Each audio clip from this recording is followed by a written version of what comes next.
Water is life-giving, not only in a biological sense, but also socio-economically. The people of Central Asia, living furthest from the world's oceans and being totally dependent on the water resources of the Aral Sea basin, know this only too well. 80% of the region's population, more than 60 million people, live close to watercourses or rivers flowing from the mountains of Tajikistan and Kyrgyzstan down to the plains of Uzbekistan, Turkmenistan and Kazakhstan. According to climate models' projections, water stress in many parts of Central Asia will almost triple by the middle of this century. Faced with such predictions, it would seem critical to strive for the most efficient use of water resources, but this is not yet the case.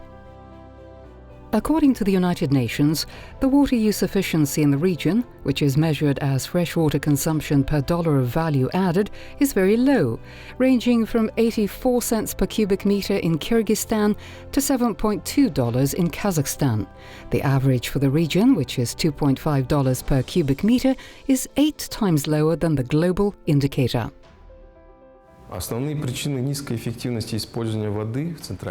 Lack of cooperation between countries and underinvestment in the sector are key reasons for inefficient water use and the resulting high economic cost in Central Asia. Over the last 30 years, the region has developed a specific format of transboundary cooperation in the water and energy sectors, which by and large suit none of the parties, as it hinders investment, restricts economic development, and has an environmental impact in the Syr Darya and Amu Darya river basins. The Eurasian Development Bank has completed a comprehensive review of the situation, concluding that progress in cooperation in the management of water and energy resources would be of huge benefit to all Central Asian countries. In recent years, and especially since the political landscape in Uzbekistan changed, barriers that had long impeded stabilization of relations between the region's countries have been removed.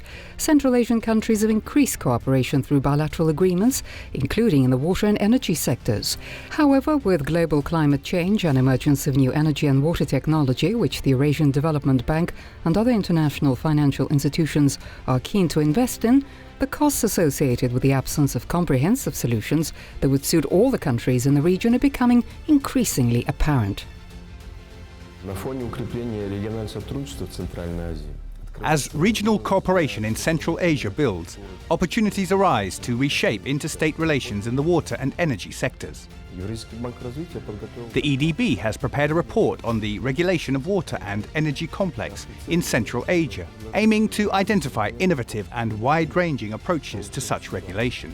Bank analysts assessed the status of water resources, how they are affected by climate change, and scrutinized the evolution of regulatory systems from the Soviet period to the present. The bank also carefully examined international experience in this sphere. The Eurasian Development Bank's report not only identifies general approaches and policies that would ensure that the irrigation and energy needs of each Central Asian state are met, it also suggests organizational and regulatory changes that the region's countries should agree on in order to make this happen sooner. Based on historical and international experience, we propose in our report 5 possible solutions which would benefit all the countries in the region. Firstly, an open and constructive dialogue on the general principles for regulating Central Asia's water and energy complex with subsequent adoption of those principles is highly welcome. The report presents our version of a new regulatory system based on 6 key principles. Secondly, the search for regulatory solutions should involve established institutions that have the necessary legal foundations and required status. In this regard, the bank supports the ongoing reform of the International Fund for Saving the Aral Sea. Improving existing institutions such as the Interstate Commission for Water Coordination and the Syr Darya and Amu Darya Basin Water Organizations is paramount. Thirdly, it would be economically feasible to establish an international water and energy consortium for Central Asia. The report outlines 2 options here: a fully fledged international organization or a simpler solution, such as a project investment consortium. The report elaborates the advantages of each of these and outlines possible interactions between their key players. project consortium would, it argues, promote faster construction and more efficient operation of large hydroelectric projects. Next, the report proposes practical ways for financial operators to participate in the International Water and Energy Consortium. Financial institutions have multiple roles, from arranging long-term syndicated lending to the provision of settlement and payment services and technical assistance.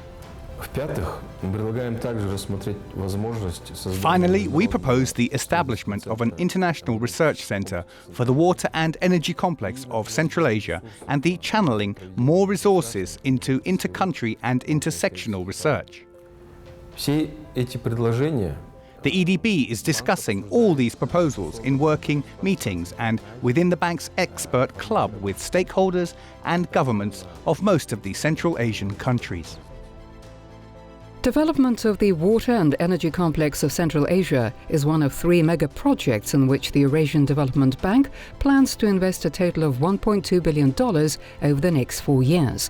The EDB firmly believes that the integrated and effective management of water and energy resources in the RLC basin is not only key to deeper regional integration, but also a guarantee of peace and prosperity for all countries of Central Asia without exception.